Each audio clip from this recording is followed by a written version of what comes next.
дорогие коллеги! Мы очень рады приветствовать вас в нашем Брянском государственном университете.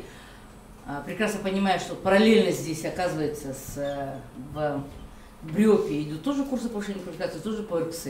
Да? Но там у них немножко другая система, у них есть целевое финансирование со стороны Министерства образования Республики Бурятия. Там, конечно, немножко подешевле. А у нас вот чисто вот хозрасчетный курс. Но я думаю, что я просто сейчас попросила узнать, кто там читает лекции, потому что мы стараемся все-таки содержанием, что вас читали специалисты, которые достаточно хорошо владеют данной тематикой. У вас уже были вводные лекции, просто я хочу выяснить, вот вы все ведете ОРКС, да? Какое у вас базовое образование? Поднимите руку, кто учителя начальных классов.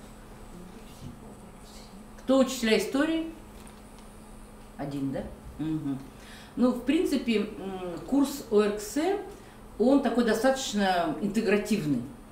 И когда впервые были вопросы о том, кому его преподавать, конечно, сразу возникли проблемы. Потому что для учителей истории это немножко проще, в том плане, что они часть теории, которая изучается в ОРКС, они изучали, но для учителей начальных классов, для учителей истории сложнее то, что это все-таки начальная школа. Немножко другие еще дети, это возрастные особенности. Поэтому мне бы хотелось бы еще спросить у вас, какой модуль вы ведете? В основном светскую этику, да? Кто светскую этику ведет? Поднимите руки. То есть вы? Первый раз. То есть, а вот ведется ли предмет основы духовно-нравственного развития личности? Ведь, в принципе, их тоже вот, два учебника, здесь нет, запустили два. В принципе, немножко сейчас мы теоретически рассмотрим, что такое, вот, тему лекции я назвала «Духовно-нравственное развитие и воспитание личности граждан России», потому что, вот когда мы с вами немножко, сейчас давайте вернемся к теоретическим аспектам методики. Вы все закончили в свое время давно педколледж, да, скорее всего, или пединститут наш, да, изучали, вот, пожалуйста, что такое методика? Да, это то есть процесс изучения, то есть процесс обучения, да, с точки зрения повышения эффективности обучения. Что входит в процесс обучения? Самое первое что? Самая первая цель. Цель. Процесс обучения это получается у нас интегративное такое взаимодействие, которое долговременно имеет вид. Самая главная цель, целеполагание. Где заложена цель у нас? Где записана цель? Ну, конечно, цель определяет государство. Но в нормативно-правовых документах. Да? Один из нормативно-правовых документов у нас сегодня это то, что письма о проведении ОРКС, и вот эта концепция духовно-нравственного развития личности гражданина России. Ну, мы с вами прекрасно понимаем, что цель у нас одна, то есть содержательная сторона, это чтобы ученик знал, понимал тот или иной предмет, умел реализовывать те или иные компетенции. Поэтому цель, как правило, мы делим на три задачи, какие? Образовательные, воспитательные, развивающие. Как вы думаете, у курса ОРКС какая из задач самая главная? Конечно же, воспитательная. То есть курс ОРКС один из тех немногих курсов, который стоит не сколько образовательная задача, потому что дать то, что предполагает дать этот курс, это очень достаточно философское понятие, это очень длительный процесс, это воспитательная задача. И вторая задача, конечно, это развивающая. Развитие вот, какие-то компетенции. Сейчас появилось такое очень модное, вернее не модное, появилось такое понятие, о нем раньше не говорили, эмоциональный интеллект. То есть раньше всегда был интеллект какой? Интеллект, он связан с какими-то умственными действиями, а сейчас появилось понятие эмоциональный интеллект, потому что современный школьник в эмоциональном интеллекте у многих ноль. Они не умеют все переживать, не умеют понимать, не умеют. Просто как-то вот получилось так, что попав в цифровое поколение, они вот эти вещи у них отпали за необходимостью. Обратите внимание, как быстро меняется ситуация, связанная с той же самой семьей. Семья всегда была ячейкой общества. Издревле во всех религиях, во всех народах девочку готовили быть женой. Уже это тоже очень тяжелая такая профессия, быть женой. Сейчас этого нет. Вот обратите внимание, вот в 2000, сейчас я не знаю, данными не обладаю, но в 2015 году, у нас перед нами выступала сотрудник ЗАГСа, она сказала, что в 2015 году на 100 браков было 50% разводов. То есть не получается не те развелись, которые, вот, ну, то есть, вы понимаете, что разводы в этом году было ровно половина созданных браков. То есть, если раньше разводы занимали там 10% это было уже страшно для страны, для Советского Союза. То есть видите, как сейчас очень быстро сошлись, разбежались, никакой социальной ответственности. Вот тебе, пожалуйста. Цель мы поставили. Дальше что мы делаем в процессе обучения? Что идет вторым элементом? Нет, цель, задача, все мы уже отрегулировали. Дальше что у нас идет? Мы под цели что? Подбираем содержание. То есть у математики свое содержание, у истории свое содержание, у литературы свое содержание, у ОРКС свое содержание, которое предполагает вот наличие, если мы ведем оно содержание модульное, либо содержанием берем один модуль, становится основным. То есть вот эта интеграция, она вот активно проявляется. Но к содержанию мы еще вернемся. Содержание отобрали, дальше какой элемент третий идет? Под это содержание мы выбираем средства обучения. То есть самое главное средство обучения по ОРКС что у нас? Учебник. Учебник. Учебники хорошо, здесь как раз мы в библиотеке занимаемся, выставку вам организовали. Получается, учебники уже написаны разными авторами, достаточно прошли достаточно серьезный отбор и так далее. Кроме учебников есть понятие рабочей тетради, есть вот мультимедийные презентации. В свое время очень эффективным средством обучения была указка, да? Он доставал до 3-й парты. Ну и не всегда по партии било, но это было в советское время, в общем-то, было нормально, эффективное было средство обучения. То есть вот средства обучения. Средства мы отобрали, следующее у нас что идет? К этим средствам обучения мы отбираем что? Методы обучения. То есть каким образом? Что такое методы? То есть методы вот, чисто в теоретическом плане делятся на научные, наглядные и практические. Это если взять за основу средства обучения. Там есть репродуктивные, продуктивные, проблемные и так далее. Но здесь все-таки 4 класс, мы тоже о методах поговорим с вами. Это, в общем-то, в принципе, и предмет такой, который своя система оценивания, да, предполагает в первую очередь наличие беседы. Вот я всегда говорю о том, что ОРКС достаточно такой интимный предмет. То есть мы должны говорить о тех вещах, которые не всегда родители говорят. Мы должны говорить о тех вещах, которые очень трудно, вот поэтому учитель должен пользоваться каким-то доверием. Вот когда-то в советское время мы придумали такой предмет, который назывался «Основа этика семейной жизни». Основа этики психологии семейной жизни что-то было, да, помните? Он больше 3 лет не прочитал. Потому что та учительница, которая бегает его с утра до вечера, там, такой-сякой, там, двойки ставит и так далее, не может, или еще она, тем более, еще не замужем, говорить о семейных отношениях, это вообще очень сложно. Вот я тоже говорю, что это тоже к религии, когда люди приходят. Вот, например, религия же такое очень сложное понятие, это достаточно такое интимное явление, как Хамбул Ама говорит о том, что, как правило, буддизм приходит, когда плохо. Да? Это мусульманство, немножко другая, ислам немножко другая религия. Это рождается ребенок, он уже там, потому что там все законы, вот, и так далее, просто это образ жизни. То есть, в принципе, там немножко по-другому. Поэтому это тоже очень сложно об этом говорить. Поэтому вот методы должны быть тоже очень достаточно интересны. Следующее, значит, методы мы отобрали. Что у нас следующее будет идти? Цель мы поставили, содержание мы отобрали, под содержание выбрали средства обучения, под средства обучения выбрали методы обучения. Что потом у нас идет? Форма. Форма.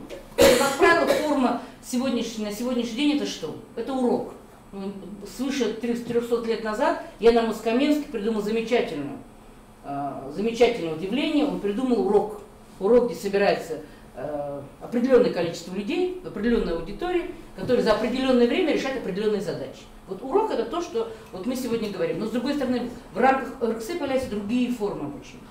Это экскурсии, это образовательные экспедиции, это путешествие в музей, путешествие куда-либо и так далее. Поэтому это тоже одно из методических особенностей реализации курса ОРКС.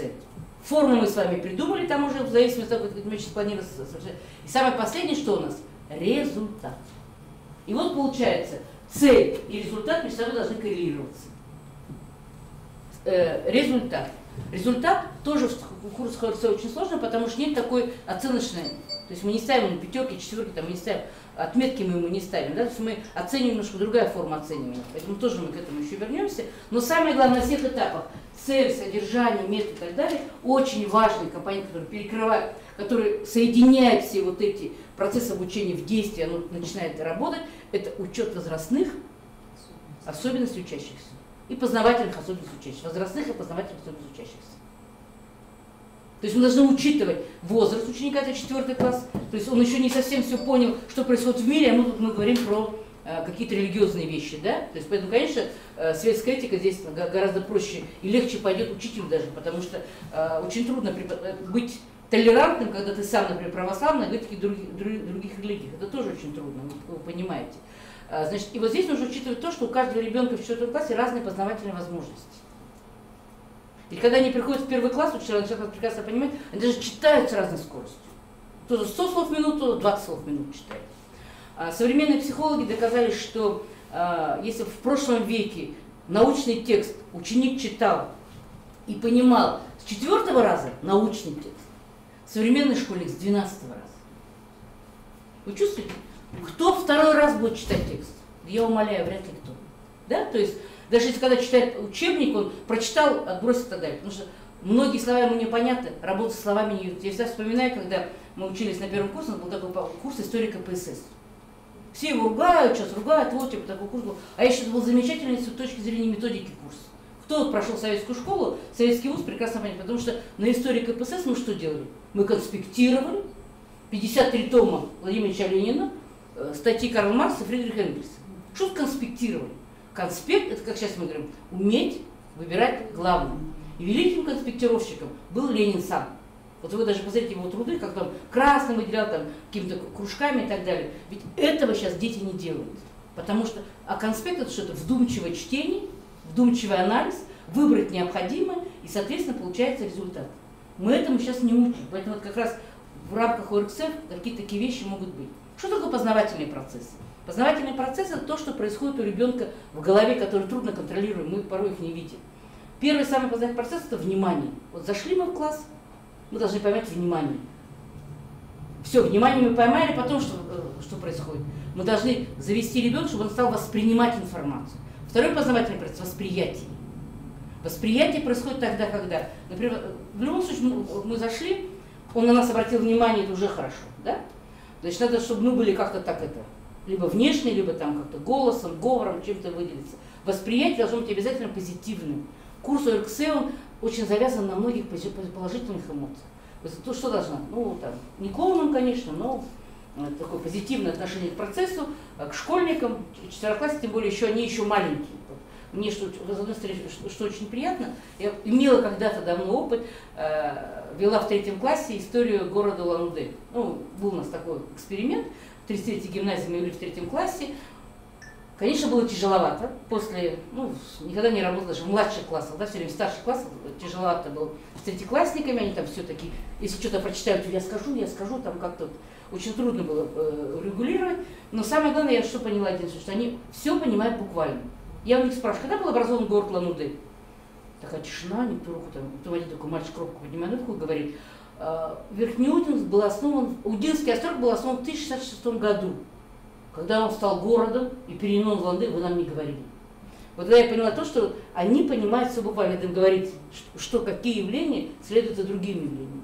Но самое было поразительное то, что когда я еду в маршрутке, садится такой здоровый парень, так, вернее, я села, там уже такой здоровый парень, высокий такой, в шапке такой даже. У меня очень хороший зрительный парень, много студентов через меня прошло такой. И он говорит, здравствуйте, Марина Геннадьевна.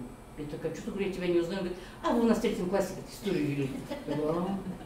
То есть ему сейчас уже лет 19, такой взрослый парень, я говорю, ну я бы тебя никогда не узнал. А вы, говорит, не изменились. Я говорю, ну ладно. То есть если с 3 класса мне запомнили, считать, что какие-то позитивные эмоции у него остались. Поэтому вот второе восприятие, как они вас воспринимают. Третье, получается, восприятие у нас заработало. Третье – воображение. Говорится школьникам о тех вещах, о которых он не представления не имеет. Если он в жизни никогда не видел слона и мамонта, то есть с ним говорить, описывать это почти нереально. Да? Поэтому всегда мы говорим то, что воображение должно действовать тогда, когда есть, вот, включает. Вот, например, даже когда мы говорим про стол. Вот, я вам скажу стол. Каждый из вас в уме быстренько представил стол. Да? Вот, представьте быстренько стол. И все вы представили разные столы. Кто представил вот, учебный стол, кто представил близко к обеду накрытый стол, кто представил этот бильярдный стол, кто там шахматы. Ну, все по-разному, кто журнальный, да, то есть получается, вот даже одно слово вызывает разную массу эмоций, поэтому воображение, оно должно действовать, да, когда мы говорим примерно на одном языке. Следующий элемент познавательного процесса, это уже пошел, это речь. То есть вот вообразили, надо это все передать. Но самый высший пилотаж, это, конечно, мышление. Да? Речь, вернее, ну, пусть будет сначала мышление, а потом речь. То есть сначала помыслил то, а потом воспроизвел в речи. Да? Речь бывает устная и письменная с вами. Мы прекрасно с вами понимаем, что школьники иногда устной речью владеют лучше, чем письменной. Некоторые школьники, которые письменно владеют, им проще письменно изложить, чем устно. Но сейчас в связи с тем, что вот эти смайлики, гаджеты все заменили, то речь становится все беднее, скуднее. Перестали читать художественную литературу. Вот я все время вспоминаю, когда, помните, ввели сочинение, там же 100 слов надо написать, да? Ну, какая-то категория. Ну, с одним разговаривая с девятиклассником, говорю, ну как написал, ну, десятиклассником, написал, ну как, ой, это, говорит, сложно было, все слова считал, там, это, говорю, а не судьба там прилагательные-то добавить? А он так невыразительно говорит, вы что, не понимаете, что ли? Там же смысл должен быть. То есть он даже не понимает, что прилагательное, то в любом случае можно разукрасить любой текст, он говорит, смысл, то есть чтобы не потерялся даже смысл. Поэтому вот в этом ощущении мы с вами посмотрели, что такое процесс обучения и как это влияет на познавательные возможности. А теперь давайте обратимся сразу к первому нашему одному из процессов обучения, это к целевым задачам, которые отражены в очень важной концепции. То есть до вот, появления нового ВГОС, чем новый ВГОС нового поколения хорош? Он хорош тем, что он впервые появился воспитательной составляющей. То есть до этого мы все время говорили о содержании, что необходимо знать, уметь и так далее. А тут мы заговорили о воспитании. Для этого понадобилась вот концепция, которую вот мы сейчас с вами немножко бегом пробежим. Значит, что... А что такое? Кликните.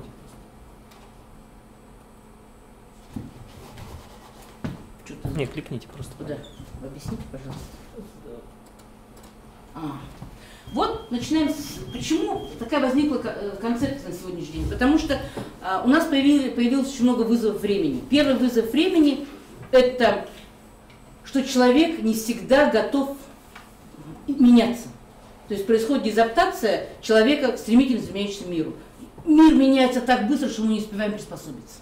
Особенно ощущаем, мы, может, это остро не ощущаем, но молодежь ощущает очень остро. Почему, посмотрите, вот одна из первых причин, вот, например, на протяжении веков мама учила дочь чему-то. И это было актуально. Сегодня я своим детям не помощница.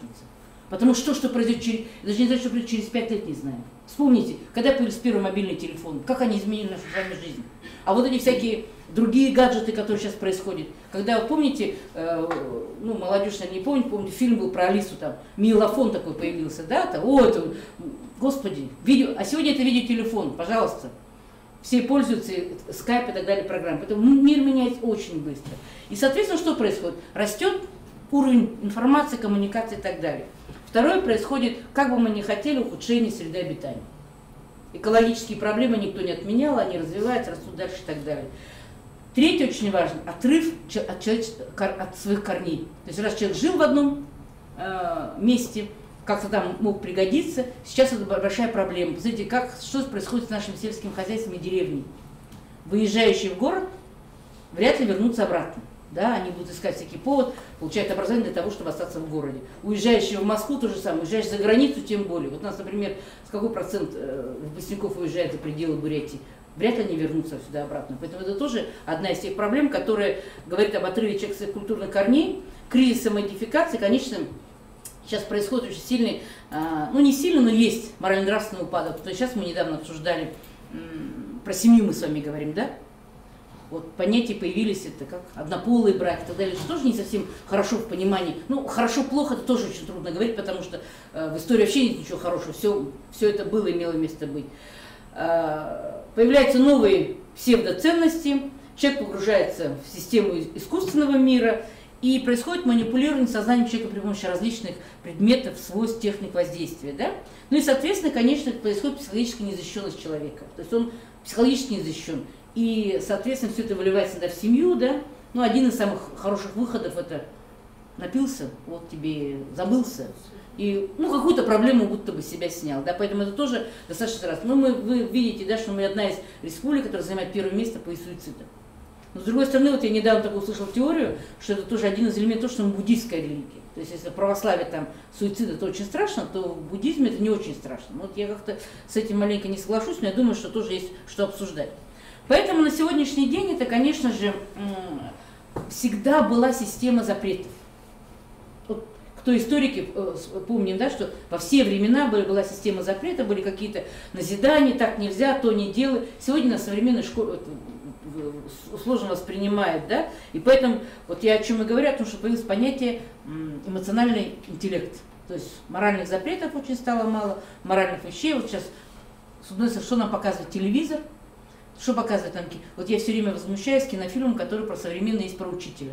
На каком, может быть, говорить нравственном потенциале учителя, когда в современных сериалах там учитель вообще показывает какую-то непонятную, но, как правило, всегда не особо умная, какая-то такая. То есть мне вот это очень не нравится. А вспомните фильмы, да, которые были «Доживем до понедельника», где Тихонов играет учителя истории, да, там вообще замечательный. Сама школа, само отношение к процессу, это вызывало уважение, я думаю, это тоже должно обязательно быть, место быть.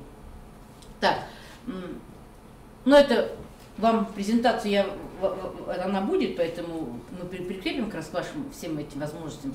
Второй момент, который здесь касается, это опять о чем я говорю, это глобальный фактор кризиса, современной семьи и семейных ценностей. Поэтому ОРКС – это предмет, который должны вести учителя совместно с родителями.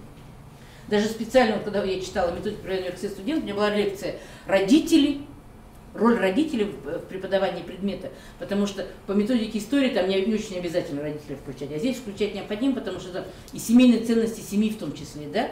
Поэтому сегодня в чем кризис заключается? Во-первых, формирование общества досуга. То есть мы все привыкли отдыхать, гулять. Я все время вспоминаю пример, у меня студенты были, мы там участвовали в одном конкурсе о правах человека, и ребята сняли фильм на площади. Ну, им это тоже стоило таких немалых денег. Они, значит, наводили камеру на человека и спрашивали, какие права вы знаете. Ну, вот на площадь Совета люди выходили из автобуса там, и так далее. И самое было забавное в том, что женщины, кому далеко за 40, за 50 такие, ну, в основном за 50 они спрашивали, они такие бегут с сумками, шапка на бекрень такие, какие права? И все женщины, как наоборот, какие права у нас одни обязанности? То есть 3 там женщины или 5, какие права там, типа отстанет мне и дальше бежит. То есть она даже не понимает, что попала там в камеру. Спрашивают у молодых, кому там 20 с небольшим и так далее, они начинают прихорашиваться перед камерой. То есть они понимают, что там их, они прихорашиваются. И спрашивают, какие у вас права? Они, ну как это, право на, там, так далее. Право на труд 3 даже вообще не назвали. Право, все на право на отдых, право там, ну, какие-то такие, право на свободу слова и так далее. Вот и они, когда снимали, они вообще об этом не задумывались. А потом, когда сняли, так увидели вот эту картинку, они говорят, как интересно, говорит. То есть вот она, я говорю, женщина, у которой семья, заботы, хлопоты, и та, которая еще в поиске себя и так далее. Вот она разница. То есть и права-то нужны разные в этой категории. Поэтому как раз там и про семью очень мало кто из них говорил. Поэтому вот это, то, что они привыкли отдыхать и заниматься вот этими всякими делами, это тоже как раз вот проблема современного периода. Ну, демографические проблемы, вы сами понимаете, да, что они очень сильно сказываются на окружающую у нас в университете конкретно демографическая проблема. Мы все ждем, когда путинские дети, закончат школу-то, да? Вот, когда их будет много, они к нам в университет придут, да? Но все равно их поменьше. Поэтому это проблема очень много семейных. И вот Маргарет Мид, это этнограф, она изучает сейчас те народы, которые сохранились вот на таком этнографическом, еще может графически. Она пишет, что во всех частях мира, где все народы объединены электронной коммуникативной сетью, у молодых людей возникло общество опыта, который никогда не был и не будет у старших. И наоборот, старшее поколение никогда не увидит в жизни молодых людей повторение своего беспрецедентного опыта перемен, сменяющих друг друга. Это разрыв между поколениями совершенно нов, он глобален и всеобщий. Вот к чему сейчас с вами пришли. Потому что проблема отцы и дети были всегда. Он был всегда. Отцы и дети там и так далее. Но он не был таким, вот сейчас таким мощнейшим, потому что, например, даже я на своем опыте знаю, что у нас случилось с компьютером, мы зовем детей. Потому что мы ничего не можем, там то есть, в принципе, можно, конечно, освоить, но все как-то уже сложнее поддается. Для меня телефон это только средство для общения по телефону. Ну, сейчас появилось, Вайбер появились, конечно. А так раньше был только, пока мы еще играем, там фотографии пересылаем. Но а так это, в принципе, средство общения. А у них же это все, там в телефоне они все начинают, там у них теперь часы не носят, калькулятор им не нужен, все у них все в телефоне, поэтому это, конечно, тоже очень, очень важный элемент. И поэтому разрыв сейчас между поколениями стал очень огромным. Очень огромный. И учитель здесь, раньше он был проводником между ними, он тоже уходит в разрыв тех людей, которые уже в новом поколении. И сейчас появились такие люди, которые не хотят рожать детей. То есть если раньше хотел ты, не хотел, ты обязан продолжать род. Сейчас уже право человека есть свое. Это тоже вот Children's Freestyle, да, образовался. Поэтому в семье тоже появляется, я уже сказала, рост разводов, бездетных семей, сокращение количества многопоколенных связей. Раньше было как замечательно. Бабушка, нормальная семья и дети. Вот это здесь как раз шло. Бабушка была при делах, внуками занималась, а сейчас бабушка где-то отдельно, семья тут мучается, пурхается отдельно, дети там недополучают то внимание, которое бабушка должна дать и так далее. То есть вот это все оно связывается на семье в том числе. И с семейной традицией, с одной стороны, я понимаю, почему-то народ ретиво бросился, ну, извините за ретиво, это в кавычки я возьму, вот сагал. Потому что то, что как раз хотя бы раз в месяц вспомнить о родственниках, надо, ну сходим там молодые, ну надо вроде, да, ну то есть тут случать понятие не хочется, а может быть надо, да, но по крайней мере происходит, да, раз в год младшие пришли к старикам, племянники там посмотрели на своих тетек, дядек, может увидели, что кому-то что-то помочь можно, хоть раз в год, тоже очень важно, поэтому я считаю, что вот эти возрождение некоторых элементов, они несут и позитивные вещи, потому что сейчас забываются эти вещи. Ну и конечно же отсутствие интереса к родословной. Я все время считаю, вот все хочу сделать, и вам даже дарю эту идею, составить родословную. Сейчас же можно же сделать такой красивый кожаный переплет, я такой вижу, и на свадьбам дарить. Ну, слушай, не на помойке нашли, да, чтобы это, по крайней мере, вот показатель того, что, может, у молодой семьи интерес к родословной проявится, может, что-то, ну, хоть будет что-то, что передавать по наследству от семьи к семье, то есть какие-то вещи, это, я думаю, тоже какой-то элемент очень хороший, но я вот родословно-то сделал, но пока вот не могу добраться до кожаного переплета, да, потому что это же надо же тоже деньги, родственникам пристаю, они как-то, ну, вроде тебе надо, ты и занимайся. Поэтому, конечно, вот сейчас появились новые виды браков, которые достаточно интересны, но они имеют место быть. И это все, конечно, вот, проявляется то, что вот семейный кризис, он влияет на что? На ухудшение морального отношения, морально-этических норм вообще в обществе. Так, ну и вот здесь, конечно, я еще раз говорю, что в ГОС сыграл большое значение как элемент, влияющий на воспитательный аспект. Да? То есть мы хотим все-таки что-то с нами сделать. Да? Так, и вот такое понятие, ну это давайте, вот, есть такое тоже понятие идентичности, которое одно из мест занимает в рамках, кстати, ОРКС. Он же не до конца понимает, кто он есть на самом деле, да, то есть, в принципе, мы даже очень долго, по большому счету, у нас страшно много ролей. Мы мама, мы сестра, там, дочка, там, тетя, по профессии, там, допустим, учитель, да, и так далее, и так далее, и так далее. И вот какая идентичность у нас играет. А ребенок маленький вообще, он даже не до конца понимает, что он мальчик, девочка, потом начинает понимать там другие вещи какие-то, да. В 4 классе, конечно, у него какие-то понятия происходят. Но даже он здесь по национальности может не распределиться, да, вот у меня до какого-то 1 класса дочка все время говорила, ну, говорит, с мамой бурят, русский, а папа с дедой бурят. Я говорю, почему? Ну, мы же какие беленькие, а они-то черные. То есть на лицо она имеет в виду, да, то есть у нас там, что мой отец, что мой муж такие смуглые. Вот, пожалуйста, то есть ощущение того, что не совсем понятно, что такое национальность. Вот тут существует понятие идентичности, да, вот. И какая идентичность занимает одно из мест. Я все время у своих студентов бывших спрашиваю, долго не вижу, спрашиваю, это, ну, как дела, там, замужем, не замужем, и спрашиваю, на ком женился-то? И самое главное, все отвечать по-разному. Кто называет, говорит, ой, жена у меня юрист. Кто говорит, кто там восточная бурятка, ой, там, с Иркутской области, да? Кто-то говорит, там, ой, один только засылку почитал, долго думал, Марина Геннадьевна говорит, она у меня просто хорошая девочка. Я говорю, тебя посетила, говорю, великое чувство любовь. То есть, смотрите, у каждого из кого спрашивает идентичность, я тогда потом стала идентичность разная. Для кого-то важнее профессиональные данные своей жены, для кого-то важнее там, кто она по национальности, да, и так далее, и так далее. Вот, пожалуйста, все формы идентичности, которые сегодня существуют, это семейно-родственные, гендерные, локально-региональные и так далее, и так далее. Но самая, конечно, такая у нас идентичность общая всех, потому что, во-первых, мы сибиряки, да, потом граждане Российской Федерации, да, гражданской идентичности. Потому что мне тоже все время очень нравится один фильм, который я забыл, как он там называет, какой фильм, но просто там получается два журналисты сидят, спорят в баре и ругают Россию как могут, вдвоем там, вот, там все у нас не так, это не так. К ним подсаживают американские журналисты и говорят, ой, правда, как у вас в России плохо, там, ну, они вдвоем уму. Потом, когда их все троем оказывается за решеткой, он удивляется, спрашивает, я же то же самое говорил, что за что вы меня избили-то? Они говорят, мы можем, ты не смей.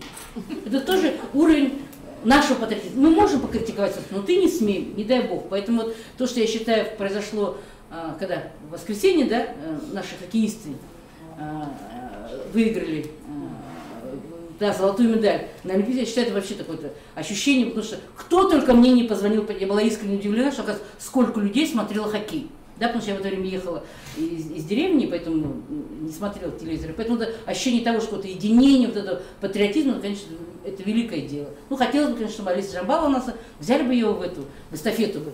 Она хоть медаль привезла бы, это тоже было великое дело, потому что первая спортсменка на Олимпийских играх из Бурятии, да, то есть это тоже для нас очень важно. Вот это тоже какие-то элементы патриотизма играют значение. И вот нам необходимо, конечно же, формировать гражданскую идентичность. Это тоже задача курса ОЭКС.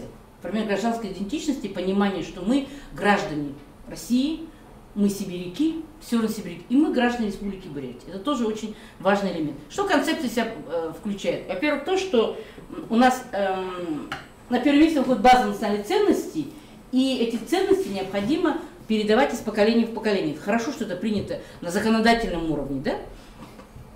Что мы идеалом видим в перспективе, да? Это высоконравственный, творческий, компетентный гражданин России, принимающий судьбу Отечества как свою личную, осуществляющий ответственность за настоящее будущее своей страны и укоренение в духовных, культурных традициях многонационального народа. Это тоже очень важный элемент. И таких вот моментов очень много. Какие базовые ценности сегодня мы с вами говорим, и которые, в принципе, говорим, когда о светской этике мы должны формировать. Самое важное патриотизм. Ну, что такое патриотизм? Любить всю большую страну очень сложно. Ну, почти нереально. Если ты даже не видел там, да, это самое главное, свою малую родину. Вот это патриотизм. Потому что, вот, например, сейчас такое появилось понятие образовательные выездные модули, образовательные экспедиции. Вот, например, мы с вами, живущие здесь, мы прекрасно представляем, что такое Россия.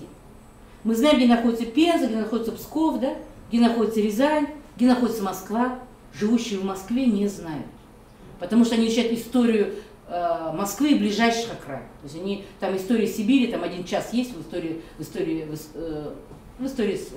России. В 8 классе, когда сюда движение идет, завоевание Сибири и так далее. А мы изучали это в школьном курсе, поэтому мы это знаем. Потому что школьный курс очень важен, он потом надолго остается во временном это, и в интеллектуальном сознании. Поэтому это очень важно. И поэтому, когда они выезжают сюда, к нам сюда на экспедиции, поэтому, конечно, для них это очень большое ощущение вот, какой-то новизны, понимание, что Москва это не вся Россия еще. Да? Поэтому второй момент, конечно, очень важен, это семья, о чем я уже сейчас много вам говорю. Это очень важно в нашем курсе ОЭКС, потому что здесь вот забота о старших и младших, это вообще очень важно. Потому что я все время удивляюсь, когда к нам приезжают преподаватели из Москвы, говорят, какие у вас хорошие студенты, они здороваются и встают при встрече. Мне все время кажется, что там у них не встают, что ли, как-то. То есть ощущение такого, что, ну, видимо, как-то демократия до такого это довела. Но я, например, в этом отношении очень патриархально будем считать, да, я считаю, что надо встать, здрасте сказать, там далее студентам своим говорю, это обязательное условие, потому что, по крайней мере, это элемент дисциплины. Они встали, они, по крайней мере, отвлеклись от того, что уже перемена, то есть раздел между переменой и уроком происходит в ощущении вот таких вот моментов. Следующая базовая ценность – это здоровье. Помните, было у Пушкина «Береги честь с молоду», да? Это эпиграф «Капитанской дочки». То сейчас, наверное, береги здоровье с молоду. Потому что сейчас, во-первых, медицина двигается так вперед, что сейчас появилось много... То есть если раньше старшее поколение, нет, старые, как они называются, после 60 лет были, сейчас после 80 уже. То есть 60 и 80 это стали, ну, молодые пенсионеры, будем так говорить, да? Потому что на самом деле, вот если сравнивать будем вот, предыдущее поколение, вот я даже свою бабушку, да, так смутно помню, но ей было, она умерла, и 60 еще не было. Она для меня была старая. А сейчас, посмотрите, 60-летняя, за рулями гоняют, одеваются, в кабаки ходят. То есть, в принципе, ну, в то время это было почти нереально. Она была уже бабушка, она уже была внуками. Я вчера в интернете прочитала, растет поколение бабушек, которые курят, не умеют стряпать булочки и что-то еще. То есть, ну вот, наше поколение, которое как-то не научилось в это время, да, вот, и они будут бабушками, типа, бедные внуки, ну, то есть это интернет пишет. Поэтому здоровье – это очень важный элемент, и поэтому сейчас мне будут относиться серьезно, детей с детства к этому учить, чтобы здоровье надо относиться серьезно. Вот это из категории не честь, ну, честь тоже, но и здоровье надо беречь с молоду. Следующая категория – труд и творчество. Ну, это понятно. Труд – это то, что позволяет нам развиваться, двигаться вперед. Ну и последнее – это ценность, это наука, развитие научных знаний и так далее. Ну вот, Одна из ценностей традиционной религии России, которая в концепции заложена, вы можете как раз на уроках своих об этом говорить, потому что это очень важно. У нас многоконфессионная страна, многоконфессиональная страна.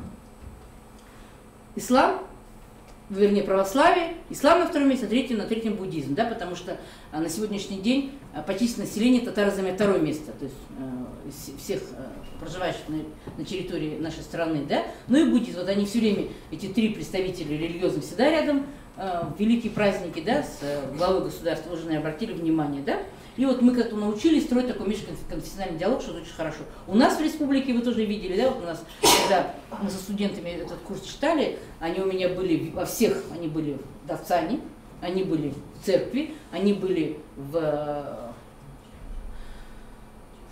мечети, везде беседовали со священнослужителем, везде беседовали, и они говорят, как интересно, что каждая вот религия, она вот как раз священнослужитель такой вот такие, ну, отношения там, спрашивали, беседы проводили. И для них это тоже явилось очень интересным моментом, потому что они же спрашивают, что важно в каждой религии. В каждой религии все одни и те же постулаты, по большому счету. Просто они по-разному преподносятся, по-разному, а постулаты примерно одинаковые.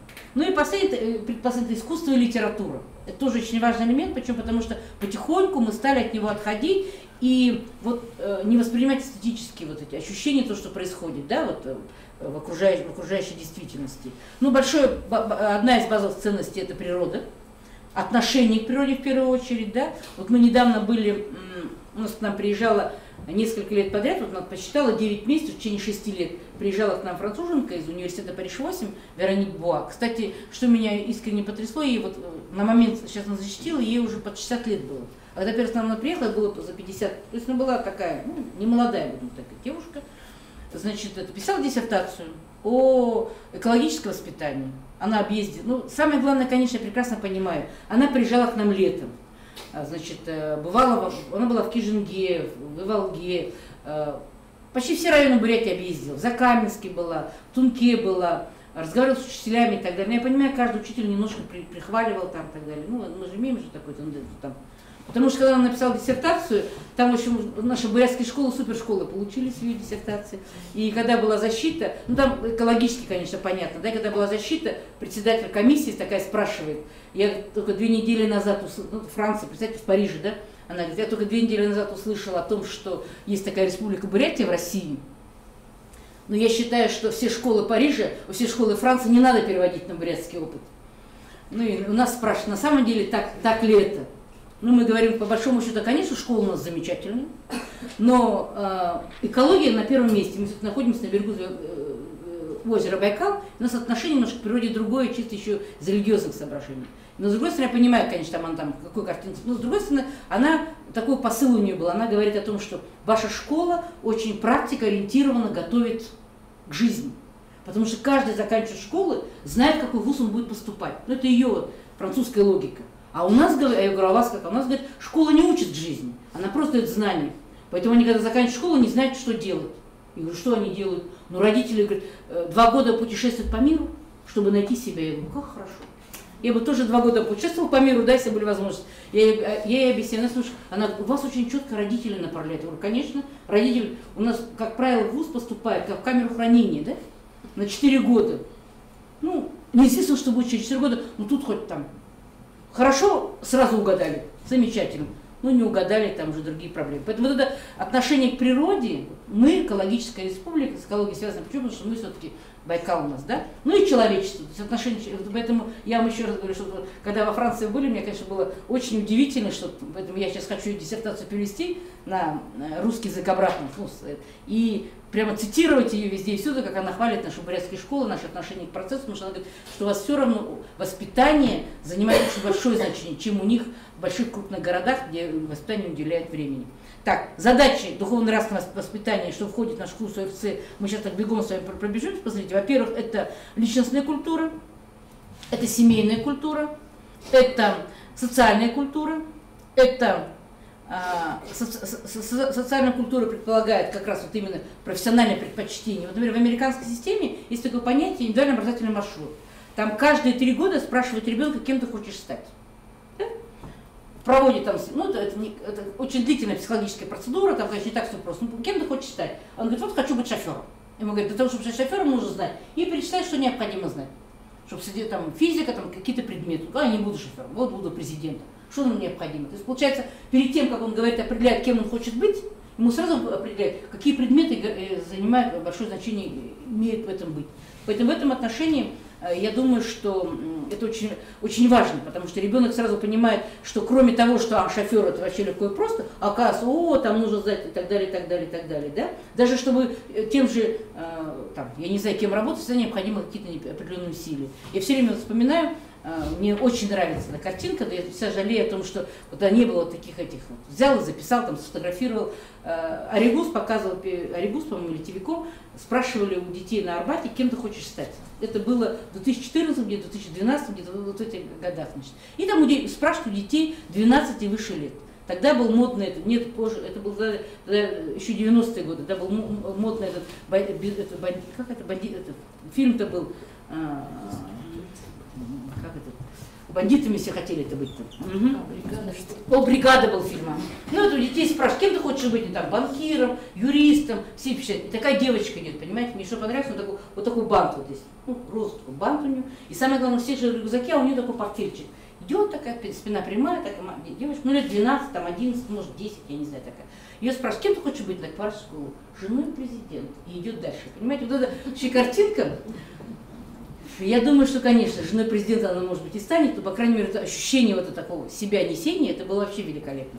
Поэтому вот оно, ощущение вот, социальной культуры, чем раньше человек понимает, кем он хочет быть, что ему необходимо для этого, чем разные ресурсы он использует в этой жизни. А по крайней мере, он вот, если не знает, то он и не знает. Это тоже очень плохо.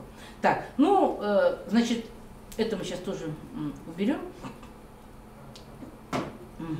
Так, и вот, когда мы говорим о том, что самое важное в концепте, то, что, конечно, вот, не всегда государство нам помогает в этих определенных делах. Но есть такое хорошее понятие Пьера де Бояра, помните, это есть сейчас происходит это, да? Делай, что должно, а там будет, что будет. Вот это тоже очень важный рефрен, который мы должны вот и школьникам как можно пораньше об этом сказать. Так, вот это мы сейчас... О концепции. Почему? Потому что вот говорить о ситуации с курсом мы должны теперь давайте посмотрим на... Где у меня? А, нет. Так. Диалоговые. Как найти? Угу. Угу. А вот. Угу. Ну и самое главное, сейчас мы давайте начнем уже про методики конкретно. Значит, мы уже с вами сказали о том, что самое сложное в ОРКС это то, что это методы должны быть ответными. Потому что надо вывести ребенка на беседу. Вот мне в этом отношении все время там нравится во всех ваших пособиях и так далее о том, что очень много внимания уделяет притче.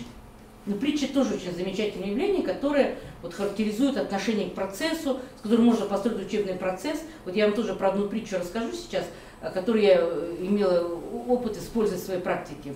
У нас такое, всегда же раньше были большие потоки историков, а в 90-е годы появилось то, что появились маленькие потоки, там 10-12 бюджетных мест нам дают на историков, то ли 75 было историков, то ли 12 историков, сами понимаете. А тут мне еще дали часы в колледже, где вообще 5 студентов.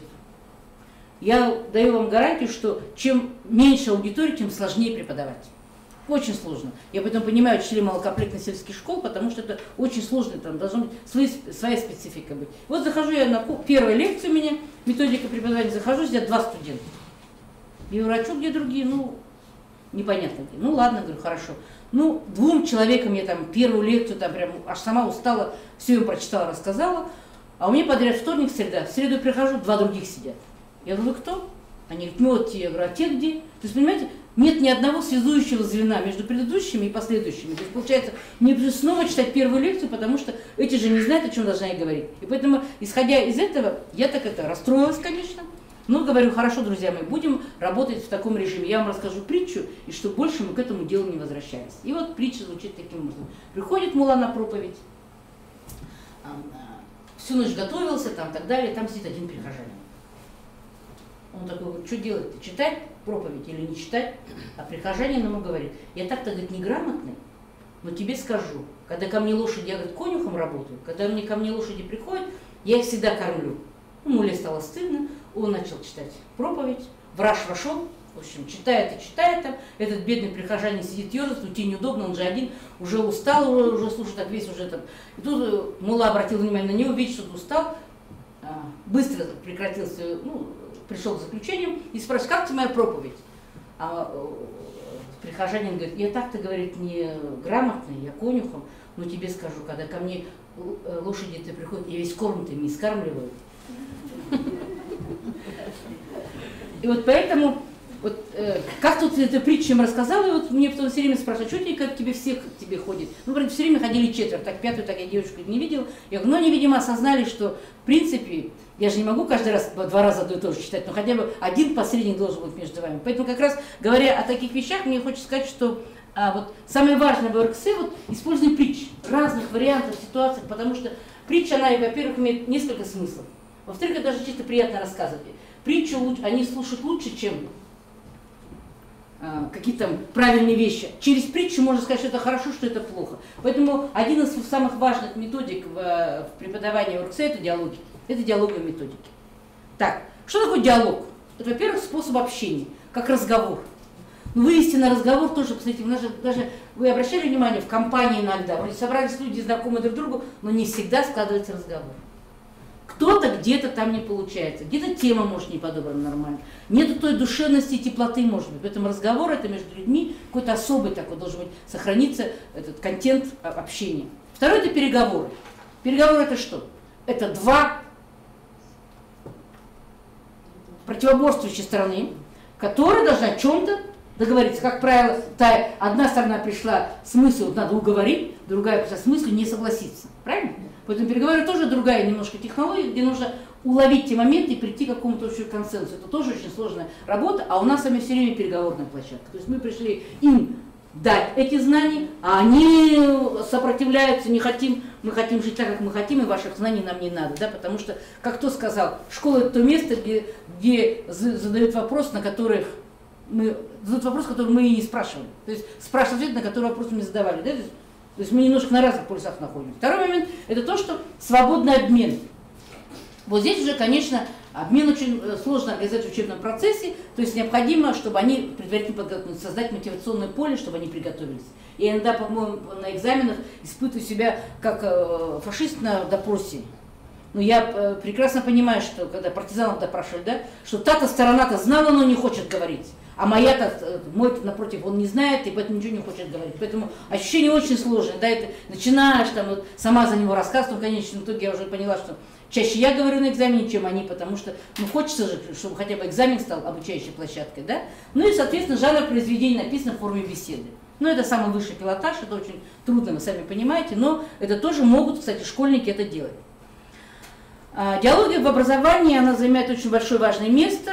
Это Выгодский и Леонтьев, которые создали свои теории по обучению, по как можно формировать психику и сознание человека. Это Бахтин, это философ, где принцип диалогичности, общения, всенаходимости, идея полифонии сознания, что у нас диалог все время в голове происходит. Но это Библия, принцип диалога культур.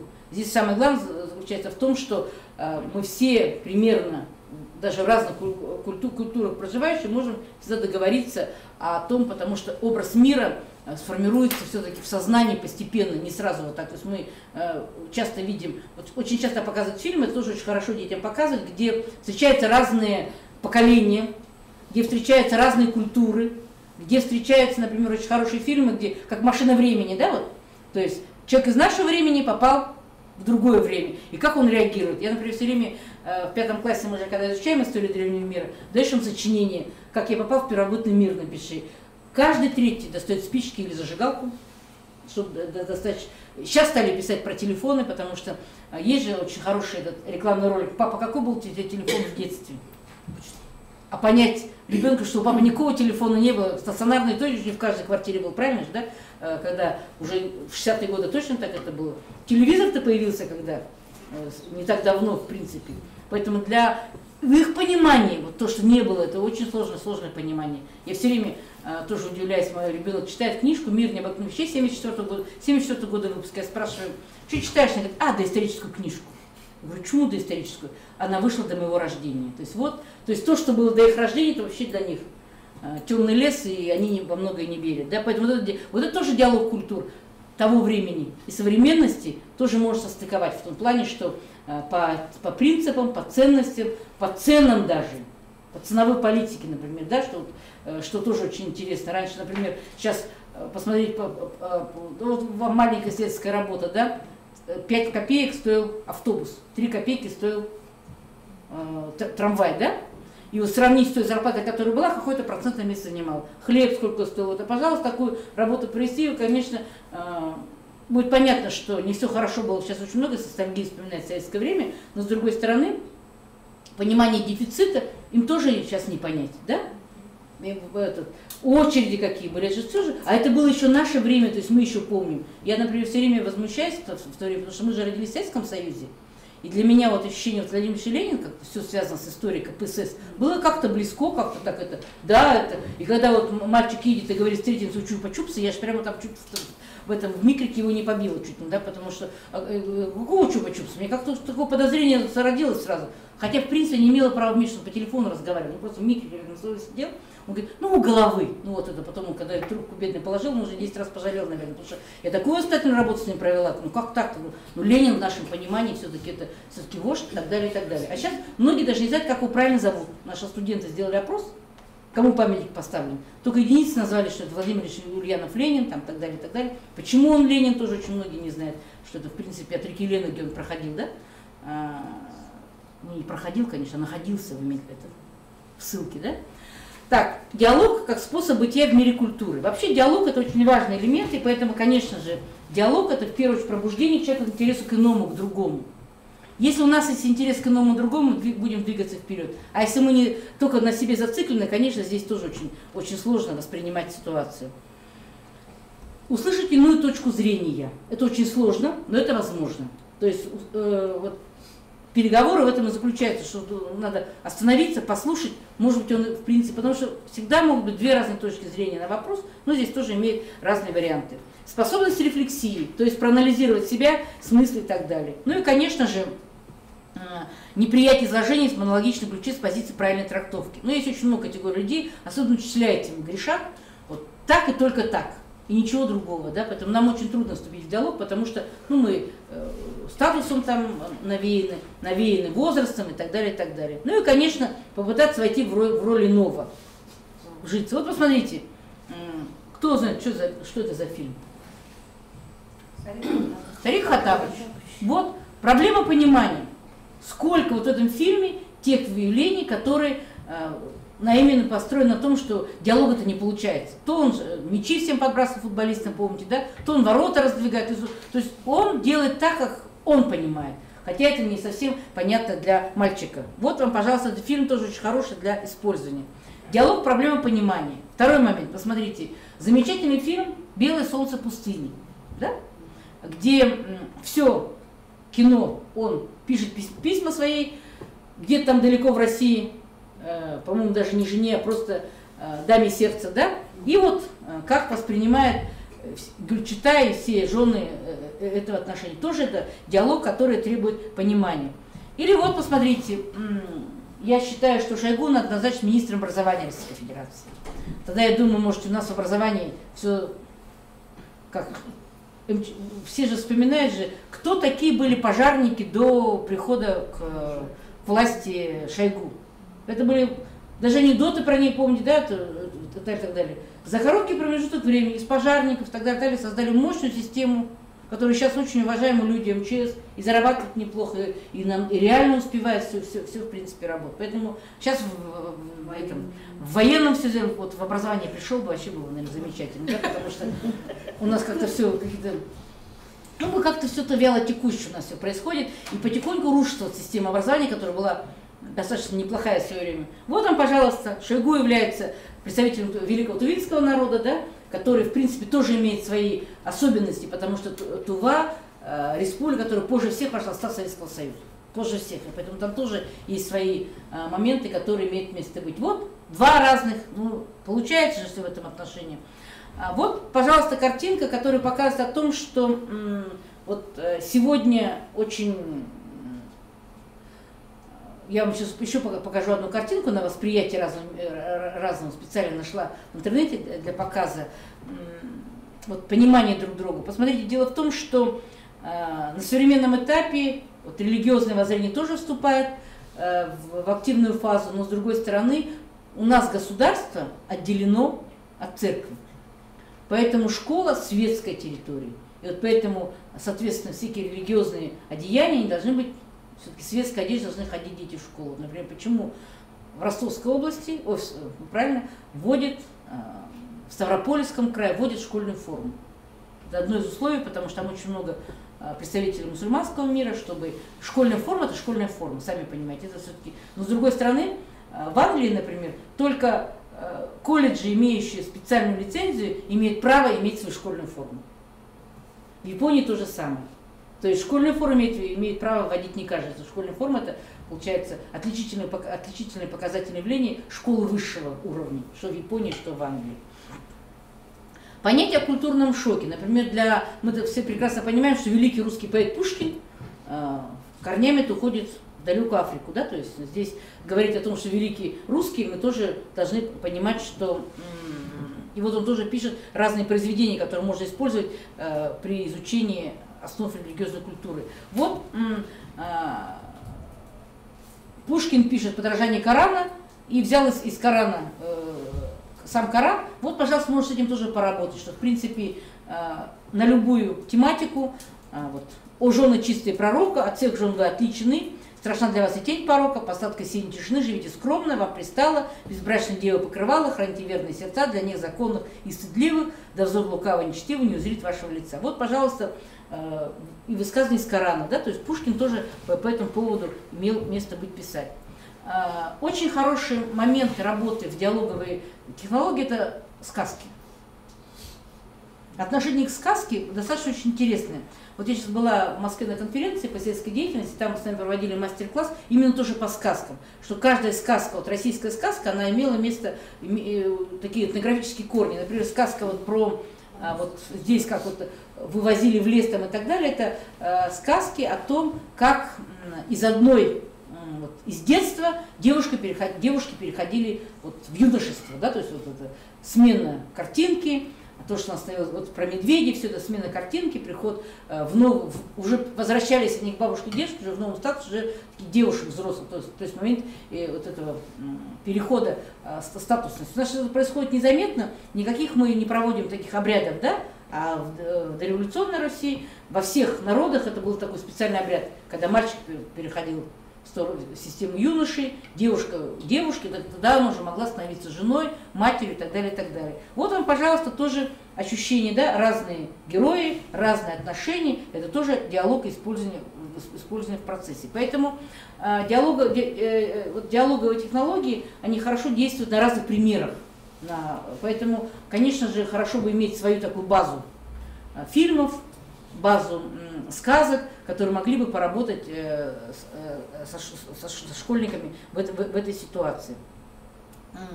Кроме всего прочего, когда мы говорим о светской культуре и светской этике, здесь еще всевозможные использования сценок, да, вот этих вживаний в роль, вот когда поделились на разных. Я вот все время вспоминаю, все-таки больше я методист по истории, нежели по ОРКС, да, но ОРКС достаточно близкий в этом отношении курс. Вот я вспоминаю, когда в 5 классе в свое время проводили игру пресс-конференция, которая предполагает, вот мы, значит, закончили изучение древней истории, первобытных, у нас, значит, здесь были представители шамана, там это, значит, вождь племени, там охотники племени, а в зале все остальные это были представители средств массовой информации того периода, современного периода, да, там у нас были сельская жизнь, там, ну это в советское время еще, комсомольская правда, пионерская правда, правда Бурятии, вот все газеты, все же правды же у нас были, да, там и так далее, и так далее. И вот каждый задавал, исходя из своей газеты, вопросы этим. У нас там был профессор такой, да, и вот в 5 классе, тогда в РБНЛИ, там он назывался по-другому, интернат номер 1 назывался, просто национальный интернат номер 1, значит, мальчик немножко заикался. Я говорю, ну какой из тебя будет профессор-то? Давай, говорю, мы не будем. Нет, хочу, и все, ну ладно. Ну, самое замечательное заключалось в том, что мы даже в процессе урока не поняли, что вообще не заикается. А дети же в этом отношении немножко такие, ну, злые, не злые, так не скажешь, но они больше вопросов все ему задавали. Ну, хотели, чтобы он там заикался, там затянул урок и так далее. И потом, когда урок закончился, один спрашивает, говорит, а ты ни разу даже не заикался. Ой, а что такое-то? И он опять стал заикаться. Я потом родителей в школу вызываем, говорю, родители, обратите внимание, может на самом деле что-то не так у ребенка, причем когда он такого заикается, и я же был там профессор, а не баирка, типа, ну, то есть вот она, пожалуйста, разница. И вот это ощущение, они потом сводили его в Иркутск тогда, и на самом деле они его излечили, потому что это было какое-то не привнесенное какое-то лечение, которое подвергалось лечению, да, там, я не знаю, там, гипнозу чем вы лечили. Вот он, пожалуйста, ролевая позиция. То есть в ролевой позиции, когда школьник входит, он, по крайней мере, умеет это дело входить. Мы же все равно до конца в роль не попадаем, мы же все равно помним, что мы такие есть. А у школьника такое происходит. Поэтому вот эти всевозможные ролевые позиции позволяют школьнику реагировать немножко по-другому. Поэтому я считаю, что самая важная методика преподавания ОРКС – это диалог. Разговор с ними, сообщение, потому что вот сейчас мы были на уроке в 14 гимназии как раз ОРКС, когда со студентами ходили, там как раз очень интересно, они же открыты, они отвечают, разговаривают, да, то есть в этом отношении легко вывести их на диалог. Значит, так, у меня сейчас пока все, какие вопросы по сегодняшней лекции? Угу.